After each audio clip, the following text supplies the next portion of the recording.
Albedo!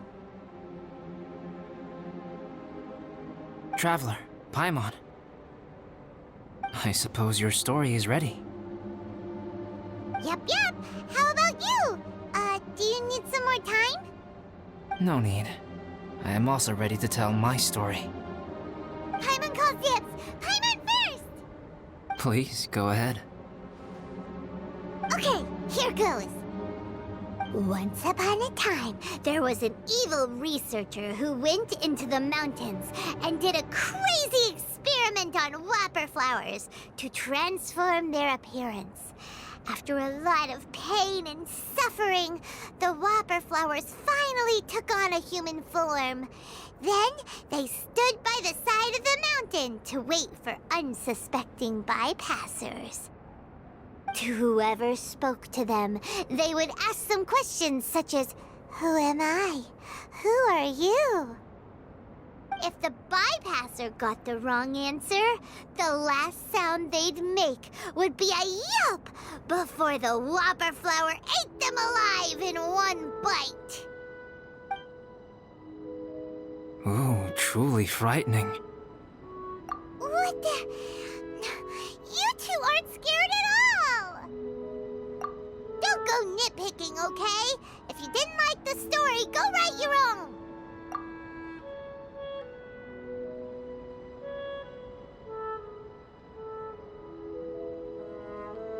In other words, the whopper flowers would ambush and then completely replace their victims.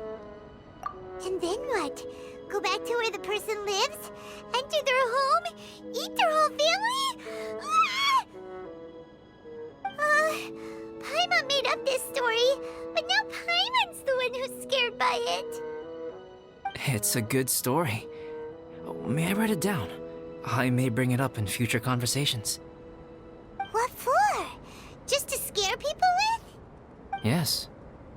You've got a real mean streak, Albedo. Mine is a little longer than yours. It starts with an alchemist. A great alchemist once created Subject 1. Subject 1 was her proudest achievement, and successfully blended into human society. No one ever would have thought that this friend of theirs was in fact a synthetic human. However, unbeknownst to Subject 1, the alchemist had tried the same experiment many times before he had come into being. Some of the rejects from failed experiments had been discarded, but had not died. Subject 2 was one such failed experiment. He was swallowed by a great dragon that came to rest upon a snow-swept mountain. Many years later, he was resurrected by the dragon's mysterious power.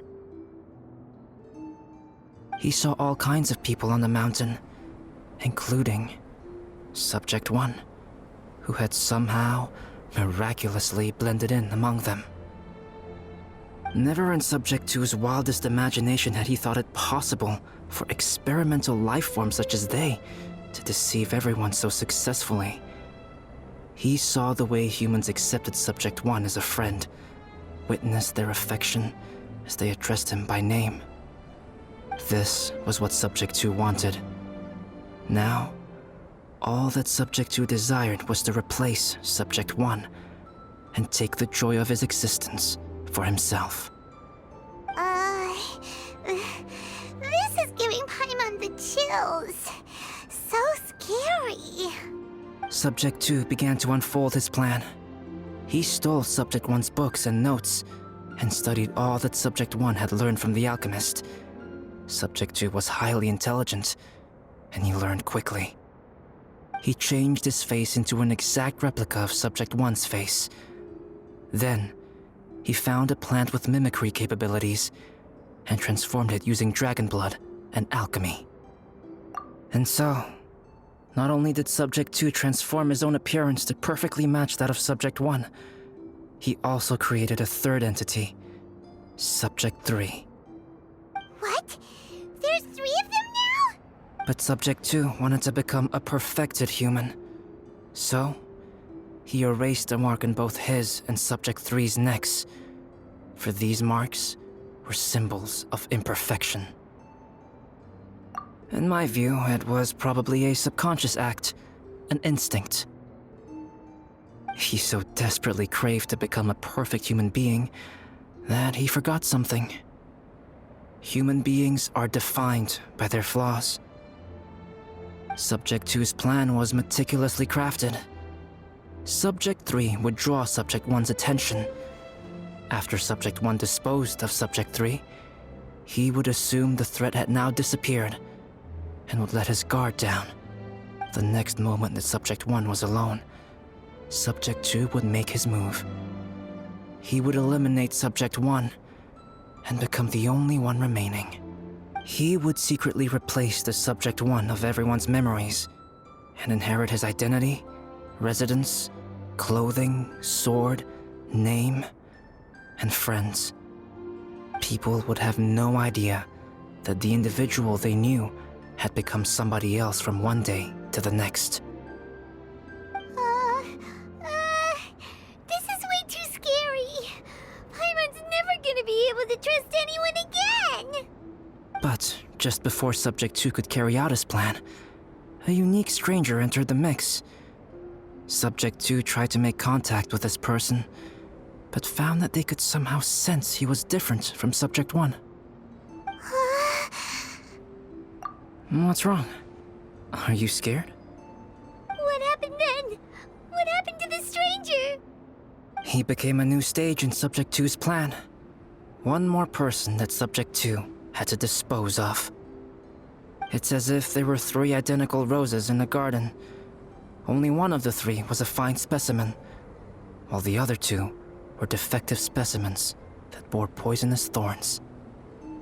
In all the world, only the gardener who tended to them could tell which was the good specimen. People do not like poisonous plants. Only a perfect rose can fetch a high price. If the inferior specimens wanted to conceal the fact of their worthlessness, they would have to take the gardener out of the picture, using their poisonous thorns. This is exactly what Subject 2 was thinking. So, he hid in the shadows and waited patiently. Maybe soon, he would get his chance to become truly human.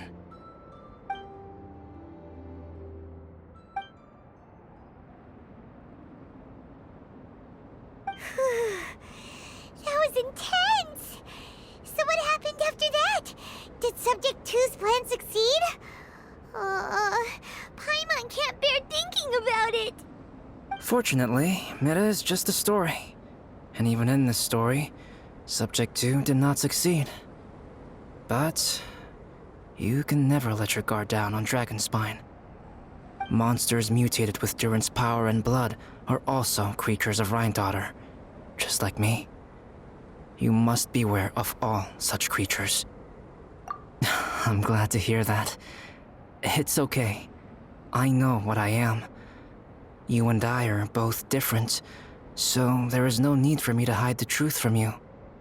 The only thing is that sometimes, when I think about how mighty the power of alchemy is, I feel so small. As beings who set foot in this world, how arrogant are we in desiring to control our destiny and in desiring to create?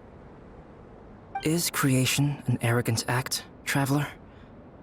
If not, why do we call the ones that created us and control us gods?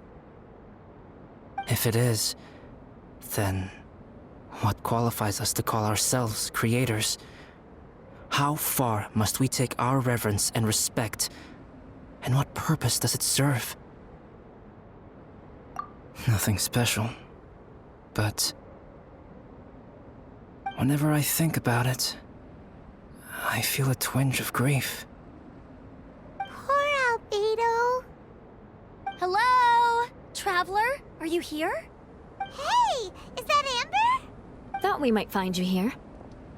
We're here to deliver a message from Cyrus. There's gonna be a big event down at the base camp, and they want you there too, Traveler. Winter camp is nearing its end.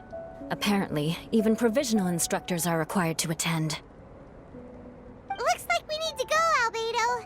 Bye for now. Then I won't keep you. I have some things to attend to here, so forgive me for not seeing you down. Don't worry about it. There have been no issues getting up and down the mountain recently. Is everyone ready? Let's not keep them waiting.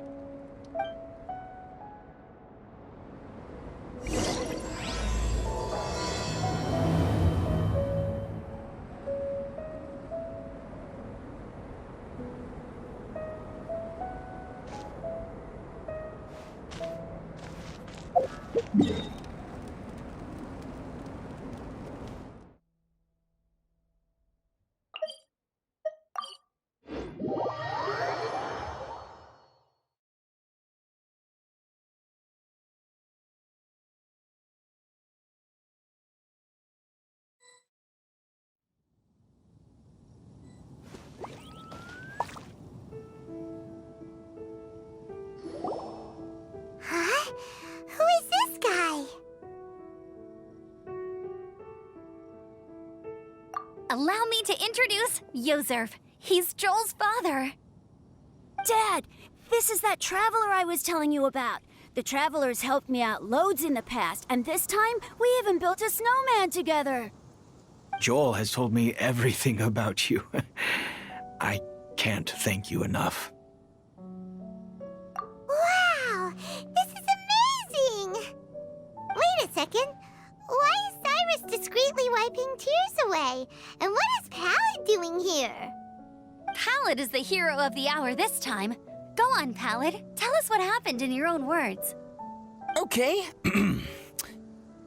The weather was fine on that fateful day, and I had a feeling that Lady Luck was smiling down on me. So I trusted my gut and set off to explore somewhere new, somewhere dangerous. Because where there is great danger, there is also great treasure.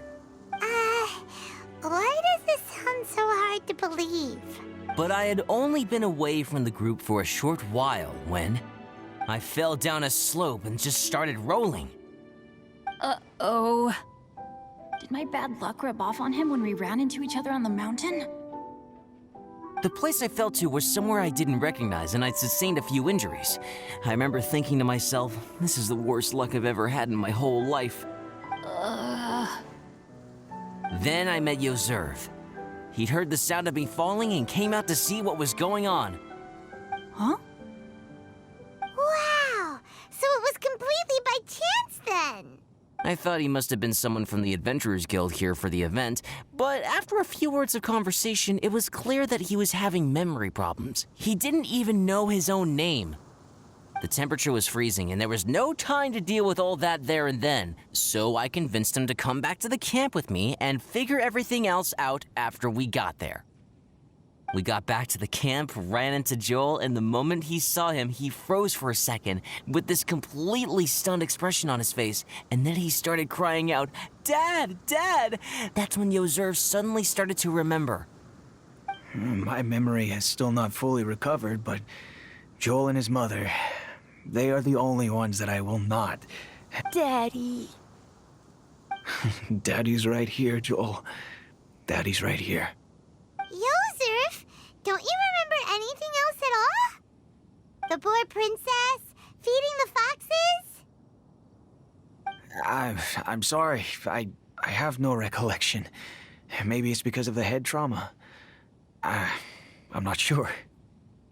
I woke up and found myself covered in blood. My things were gone, and there was nothing to indicate who I was or how I got there. I crawled into a cave and settled in for a slow recovery. After my legs and feet were a little better, my hunting skills were what kept me alive. Dad, I was so worried about you. I'm all right now, Joel. Oh, don't cry. Daddy's not going anywhere. I'm here to stay. Oh, this is good. This is good. You know what, though? I definitely think my luck got worse after running into Bennin on that mountain. I knew it.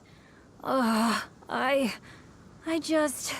No. I just meant if it weren't for you, there's no way I ever would have run into Yozerv on a mountain this huge.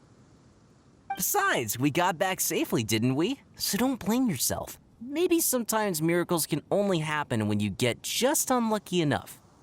Ballad. When did you become such a smooth talker, huh? Huh? Am I? I was just telling the truth. Oh, yeah. I want to say thank you to the Traveler, Uncle Cyrus, Auntie Eula, and Auntie Amber. Thanks, everyone. You all helped look after me, and I will always remember it. But I guess I can't take the snowman with me, or it'll melt once it leaves Dragonspine. It's such a shame. Oh, I can help with that. One moment.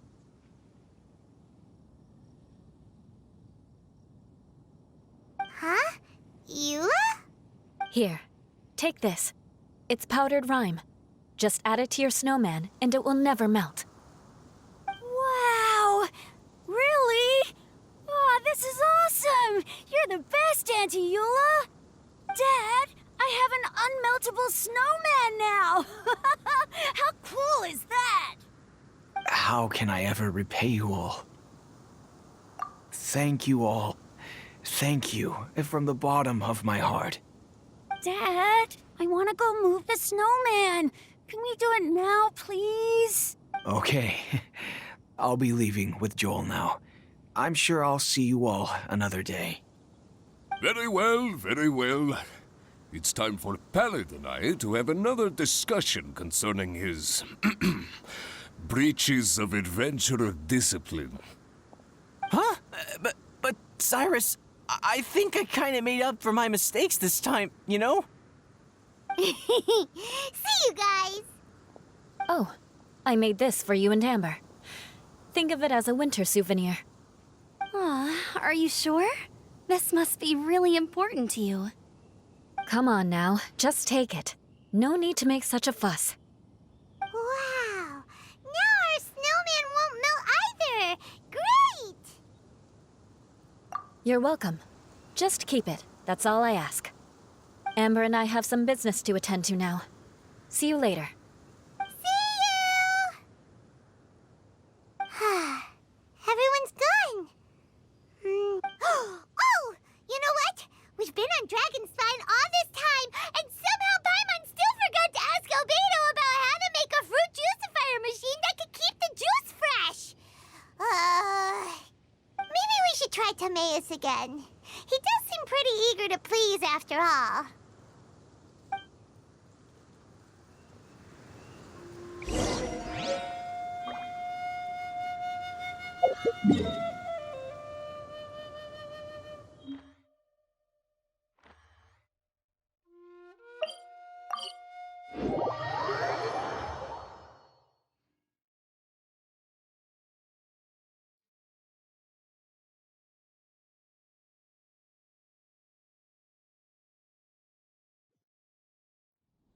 One need not scry to know today's weather will be good.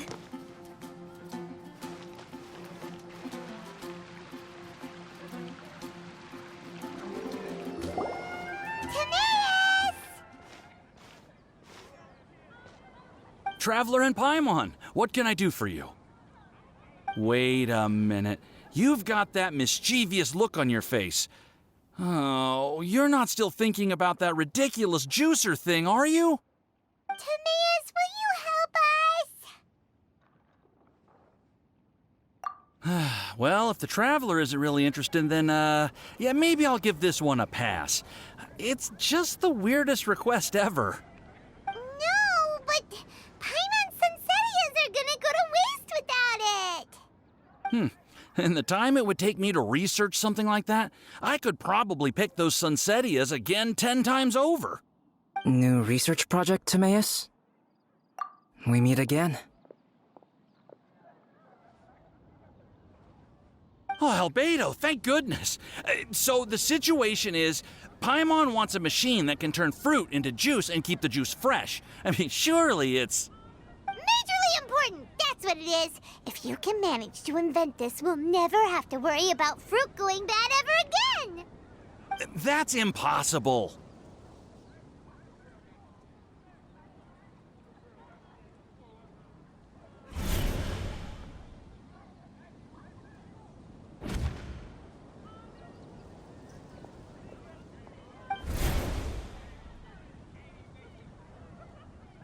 Turning fruit into juice is not hard, but keeping it fresh is more difficult.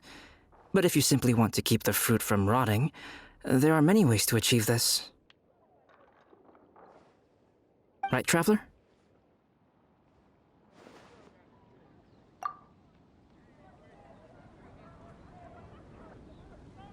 What about his neck? What's wrong? Is there something on my neck? From the look on your face, it's as if you thought I just played a practical joke on you that was in exceedingly poor taste.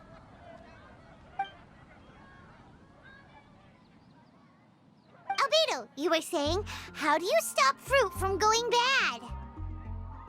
Well, one way would be to bury your fruit on Dragonspine, where the snow never melts all year round. But then Paimon won't be able to eat them! You could always live on Dragonspine. No, too cold for Paimon. Or you can give the fruit to me, and I would take it to Dragonspine for you. But since you don't like the cold, you'd have to send someone else to pick them up when you want them. This is where you come in, Traveler. Suddenly sounds a lot more feasible with other people doing all the work. Okay then, shall we go with that idea? Fruit buried on Dragonspine will stay fresh for much longer. However, it is also possible that the fruit will sprout and grow into fruit trees. Who knows? Maybe the next time you visit, it will have grown into an orchard. You can water the trees, add fertilizer, and when they finally bear fruit, you will have some fresh sunsettias. No way! Then Paimon will have to be a gardener! That's not the goal here. Oh? Well, I don't think being a gardener is so bad.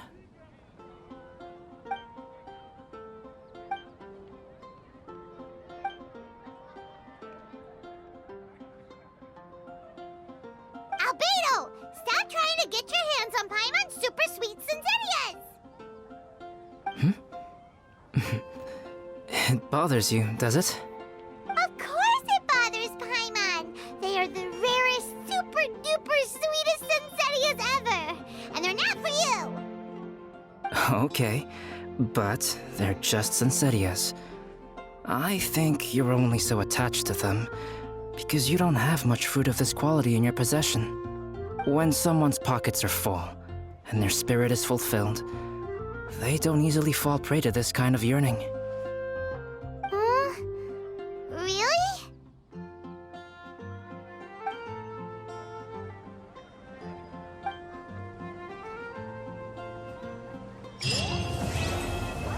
How can I help you?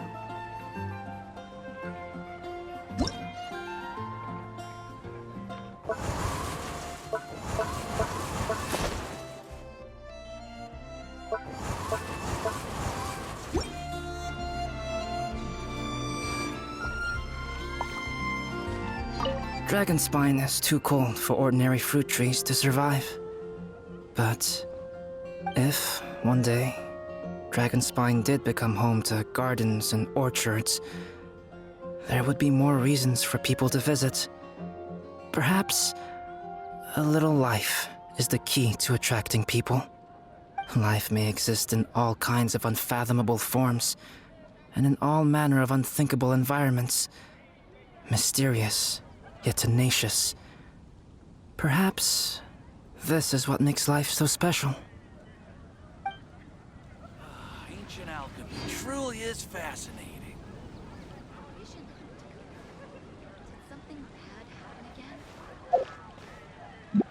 Star Snatch Cliff is known for its views.